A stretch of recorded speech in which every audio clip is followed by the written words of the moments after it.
Welcome back to another Ed on Life. I am Ed,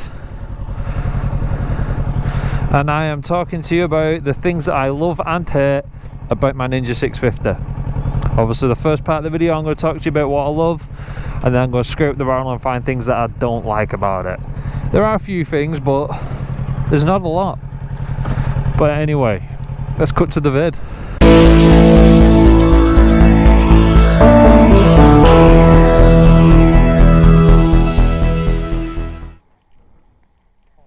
Funny.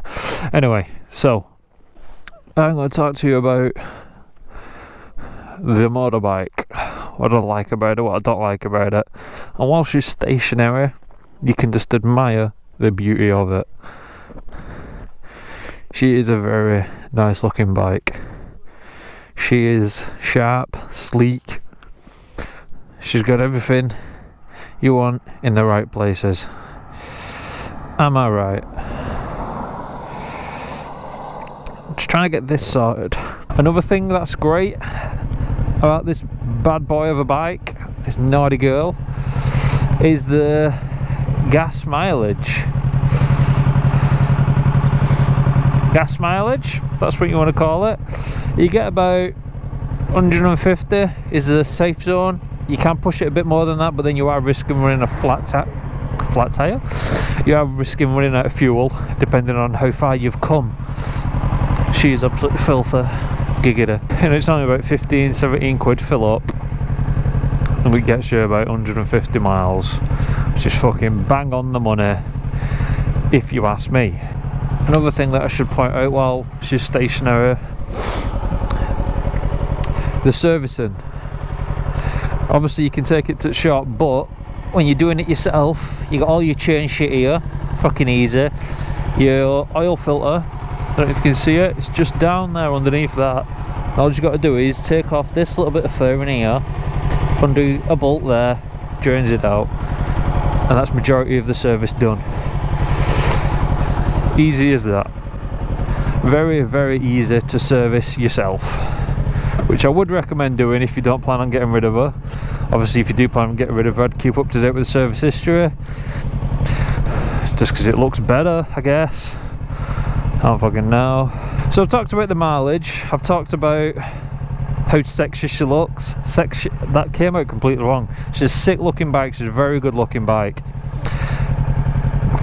But with that, I'll bring it on to my next point of being the riding style.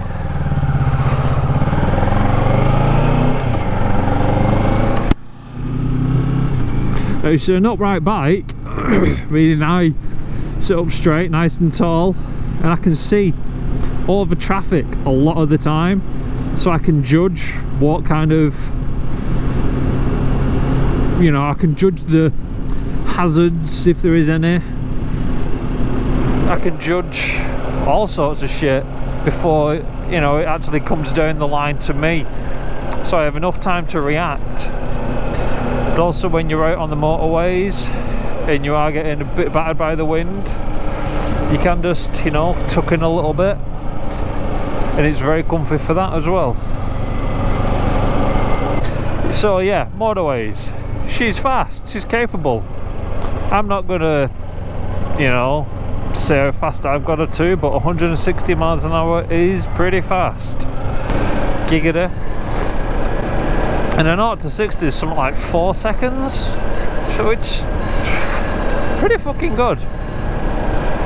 So when you're at the lights and you get some little boy racer in his Fiat Punto with his aftermarket exhaust and his fucking subwoofer going, all you need to do is just fucking slip the clutch into first off, you fucking go. See you later, mate. Get back to the 90s. She is very reliable, you know.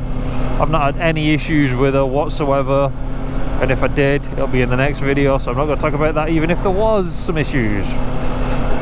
There's a few, but you know, there is with everything. What else can we talk about? There's a lot to like about this bike.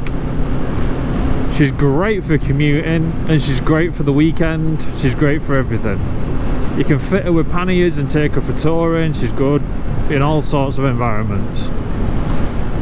Now, when I come to do a video of the things that I love, I'll probably do it sometime during the week, so hopefully it'll be out next weekend. going to have a bit of a separation between them. And also, with all this chatting that I'm doing, I'm going to be discussing whether or not I think people should be starting on a 650 or a 600cc bike, and if they should be starting on smaller, and talking about my little experience with that. But I mean, there's plenty of room on the bike, you know. Like, I'm 6 foot, I'm a tall guy, you know, and I don't get any leg cramp. That comes with a bike. Obviously I get it with my age. Old. But with a bike, she's solid, you know. She's so comfy to ride. Like, I'm upright now in the most comfiest position, but when I'm on the motorway my head's fucking going, all I do is just put my ass back, which I've got, like, you know, a couple of inch room there, you know. Put my ass back, and then, you know, just simply just tuck in a little bit like that, and that helps with the wind, you know. You know, it really does help. Obviously a lot of people criticise this thing because it's just launching the wind straight into my face, but you know, just tuck in a little bit right over your head.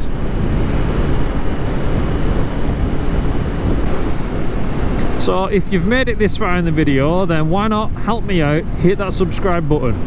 We need 100 subscribers by the end of the year. We are currently on 54, I need 46, that's maths.